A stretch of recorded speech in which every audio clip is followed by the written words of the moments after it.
Добрый день, уважаемые абитуриенты! Позвольте представиться. Меня зовут Юсупова Юлия Рустемовна. Я являюсь доцентом кафедры межкультурной коммуникации и перевода Башкирского государственного педагогического университета имени Акмолы.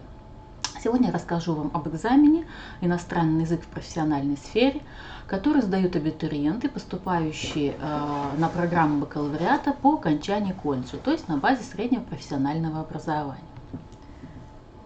Экзамен проводится дистанционно в формате теста. На экзамен, на тест отводится 60 минут, если у вас нет ограничений по здоровью. Соответственно, дается одна попытка. Тест состоит, как вы видите, из 25 вопросов, заданий закрытого типа.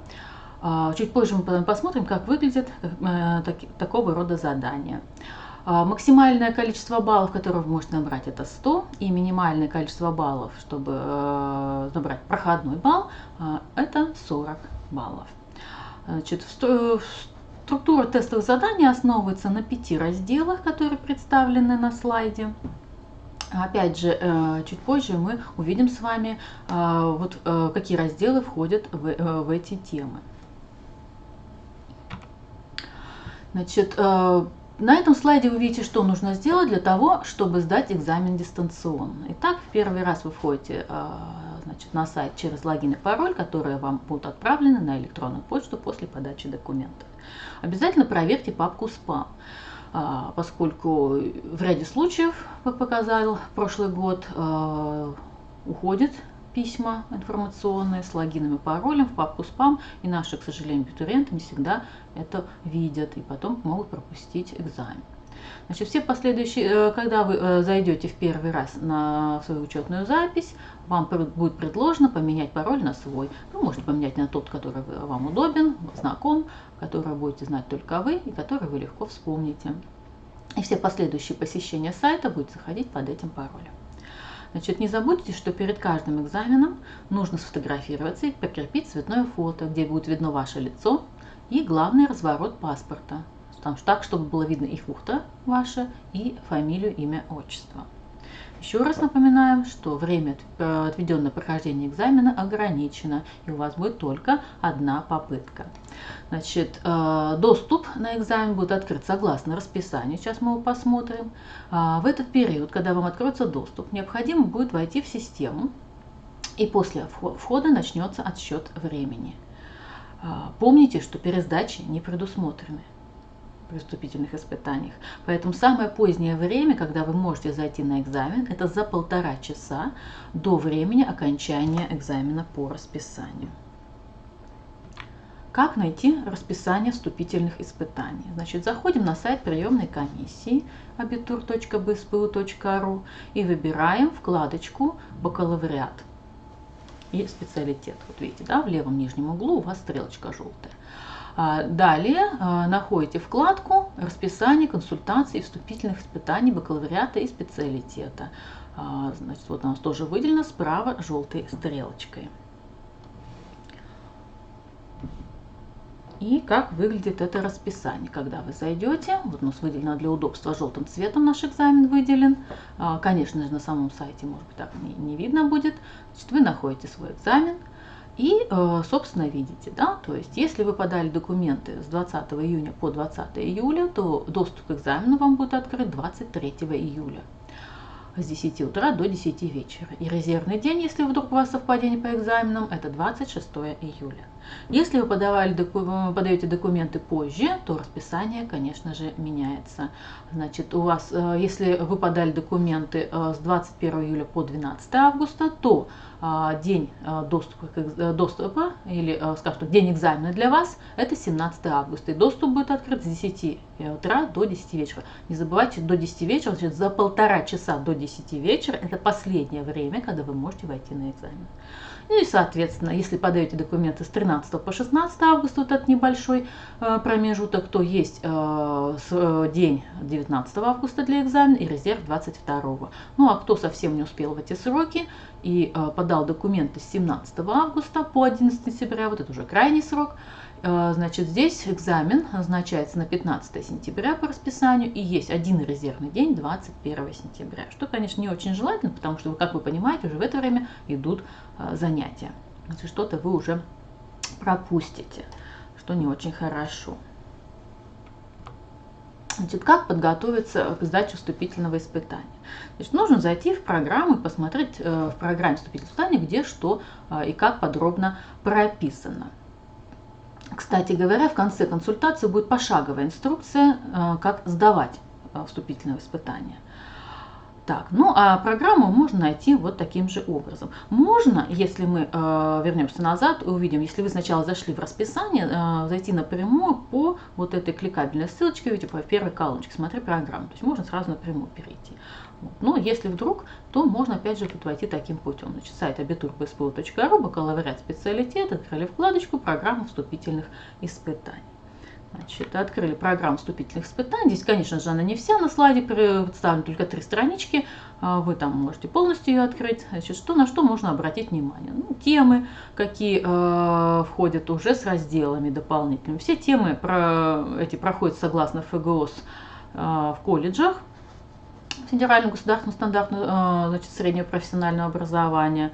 И, собственно говоря, в каждой теме, видите, есть разделы уже очень подробно, достаточно подробно для иностранного языка в профессиональной сфере расписан раздел страноведение или лингвостроноведение, как оно называлось в колледже. Обратите внимание, что у вас туда входит.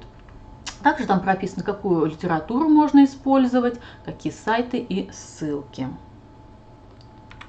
Ну, давайте рассмотрим теперь, как выглядят примерные задания в тесте, которые вы увидите. Значит, как вы видите, это тест закрытого типа. Ваша задача либо продолжить высказывание, либо ответить на вопрос, выбрав один из представленных здесь вариантов ответа. Значит, экзамен, кстати, также может даваться не на английском языке, а на немецком языке, если ваш язык немецкий, иностранный. Задание такого же типа, как вы видите, но единственное, что надо понимать, что экзамен при поступлении на немецком языке вы можете сдавать, но при обучении вашим первым иностранным языком все равно будет английский. То есть будет немножко сложно. Если вы готовы к таким сложностям и успешно сдаете этот экзамен, то почему бы и нет. На этом слайде, соответственно, представлена рекомендуемая литература, которую вы видите, и для английского языка, и для немецкого языка. Это все учебник, рекомендован Министерством просвещения Российской Федерации для обучения в школах и колледжах. Но вы не ограничены этими источниками, естественно, можете готовиться и по любым другим. Ну и на последнем слайде представлены контакты, как вы можете со мной связаться. По почтовому адресу, представленному на слайде, вы можете связаться со мной в день консультации, прислать свои вопросы или позвонить по горячей линии в приемную комиссию. Вы видите внизу указанный телефон на экране.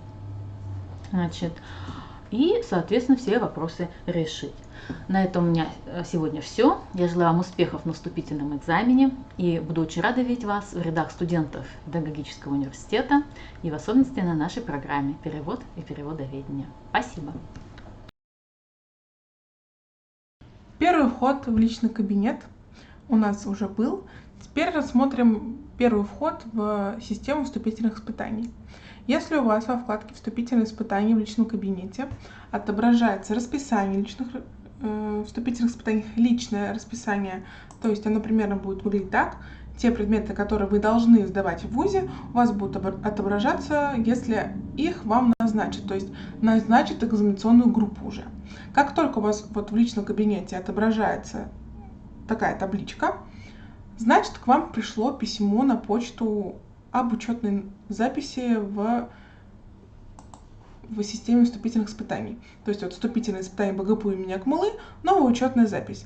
Обратите внимание, что часто вот именно эта рассылка попадает в папку спам. Обязательно проверяйте папку спам. Вы заходите и проходите по ссылке. Вот, по ссылке. Вы оказываетесь на сайте, где будут проходить вступительные испытания. Вы копируете логин. Логин — это ваша электронная почта. И пароль, обратите внимание, что он временный. То есть вы заходите через него только один раз. Заходим.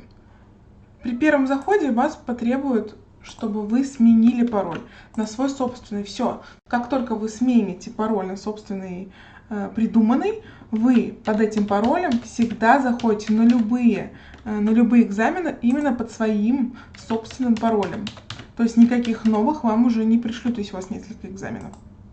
Вот я поменяла все на собственный, то есть все, я свою учетную запись полностью поменяла, теперь зайти могу только я.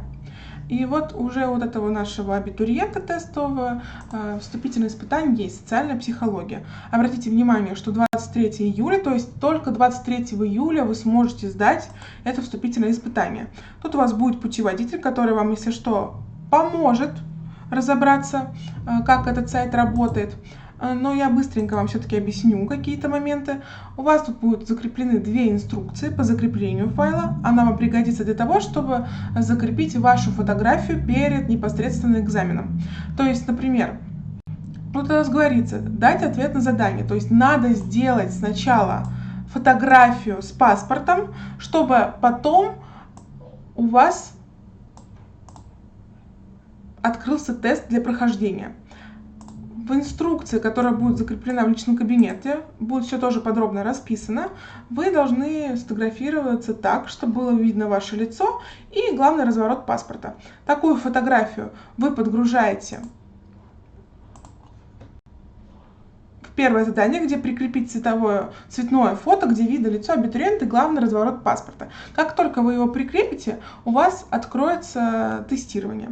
Тестирование длится от часа до 1,5 часов для обычных абитуриентов, и для абитуриентов с ограниченными возможностями здоровья будет отдельный тест еще вывешен, где будет 1,5 часа и более. На 1,5 часа, не более на 1,5 часа продлен этот тест. Вы заходите все просто в тестирование. Даже если тут будет тест для лиц с ограниченными возможностями здоровья, вы туда его не проходите, только проходите один единственный тест. Попытка только одна. Если у вас какой-то технический сбой, то, пожалуйста, сразу же вы пишите на почту приемной комиссии или звоните на почту приемной комиссии.